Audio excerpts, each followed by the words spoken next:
Floatation. Our topic today is flotation. You are welcome to today's class. A floating body in a fluid has two forces acting on it. Let's take water for example. A body floating in water has two forces acting on it. The upthrust U acting upwards, the weight W of the body acting downwards. If the weight W is greater than the upthrust, the body sinks. If the weight is less than the upthrust, the body floats. If the weight is equal to the upthrust, the body rests. Upthrust, as we have described in our previous lesson, is equal to the weight of fluid displaced by a body. The law of flotation states that when a body floats in a fluid, liquid or gas, the weight of the fluid displaced is equal to the weight of the floating body. You should know the difference between mass and weight. The relationship is that the weight of a body is equal to the mass multiplied by the acceleration due to gravity, which is W is equal to mg. Weight is measured in Newton, while mass is measured in grams or kilograms. Now let's talk about masses of the body. You can always convert from mass to weight and from weight to mass when necessary. With the diagram before you, if you look at body A, only a small portion of the body is immersed in the liquid. This means that the mass of the liquid displaced from that small portion is equal to the mass of the whole of body A. Looking at body B, a larger portion of the body displaces large volume of liquid. The mass of this liquid is equal to the mass of body B. When it was first proposed to build ships made of iron, many people laughed at the suggestion. They held the view that iron ship would be a failure, owing to the fact that a piece of iron sinks when placed in water. But today, they have found a way to do that. How? A ship which is built with iron floats because it is designed with a large space inside it, which enables it to displace a large volume of water, which is much greater than the actual volume of iron used to construct it. Submarines are also designed with a large hollow like an empty tank. When it is afloat, the buoyancy tanks are empty. If water is allowed into the buoyancy tank, the submarine is submerged. The density of air is about 14 times that of hydrogen. The hydrogen-filled balloons rises into the air when released because the upthrust due to the displaced air is greater than the total weight of the balloon. As the balloon rises, the gas inside it expands, and when it reaches a height where the upthrust is equal to the total weight, it ceases to rise and drifts with the wind. Here, upthrust is equal to weight of the body where the body rests. Hydrometers. The hydrometer is an instrument designed based on the principle of flotation to measure the relative density of liquid. We are going to be taking some examples now. Example 1.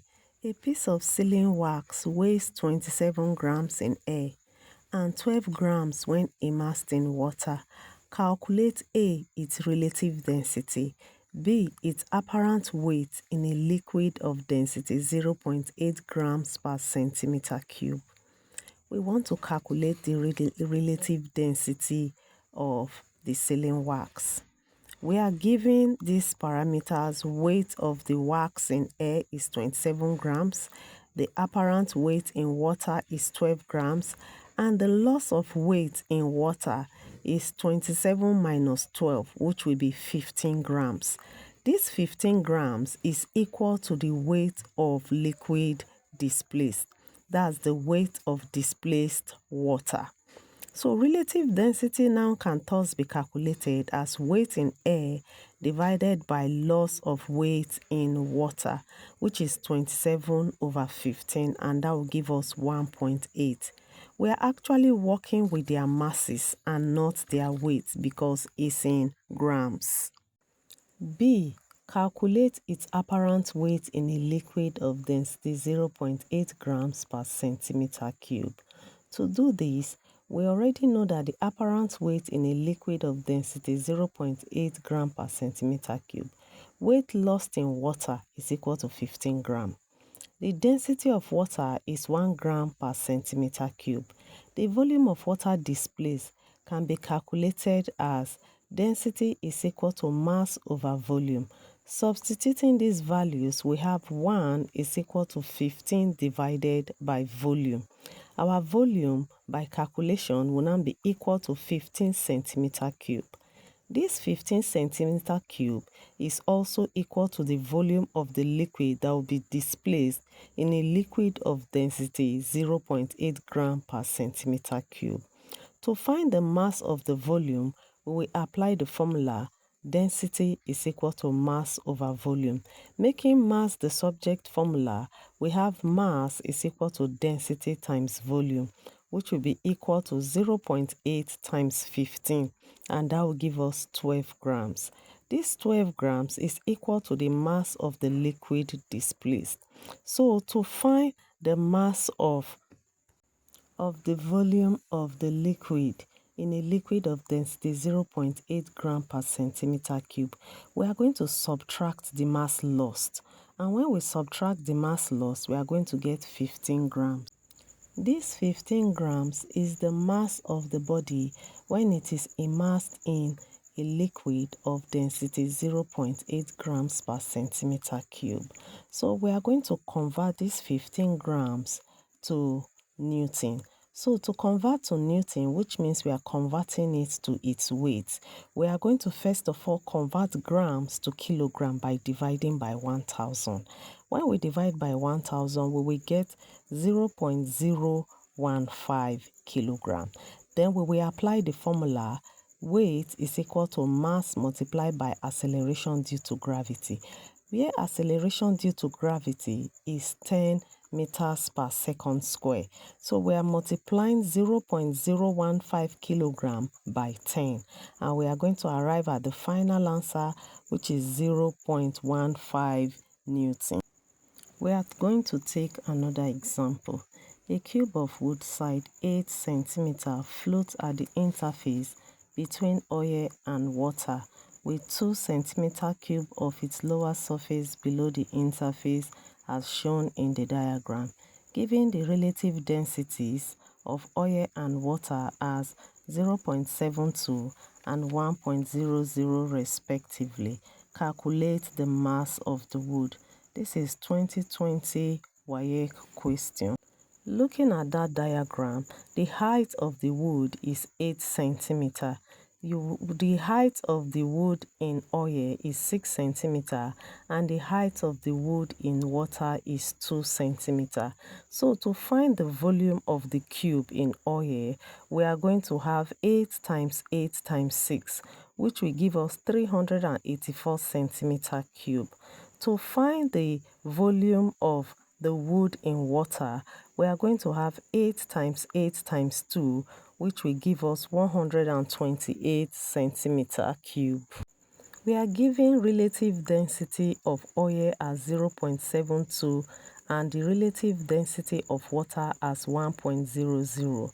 So converting them to densities, we will apply the formula relative density is equal to density of substance divided by density of water. Taking the density of water as 1 gram per centimeter cube. If you apply this formula, we are going to get the density of oil to be 0.72 gram per centimeter cube and the density of water as 1.00 gram per centimeter cube. The next thing we will do is to find the mass of the cube in oil and the mass of the cube in water. So we'll apply the only formula we know, density is equal to mass over volume. And we make mass the subject formula. Mass will now be equal to density multiplied by volume. So for mass of the cube in oil, we will have 0.72 multiplied by 384, and that will give us 276.48 grams. So to find the mass of cube in water, we are going to say the density of water multiplied by the volume of the cube in water, and that will give us 1 multiplied by 128, and that will give us 128 grams. We are asked to find the mass of the wood. So the mass of the wood will be the mass of the wood in water and the mass of the wood in oil. And when we add them together, that's 276.48 plus 128 grams.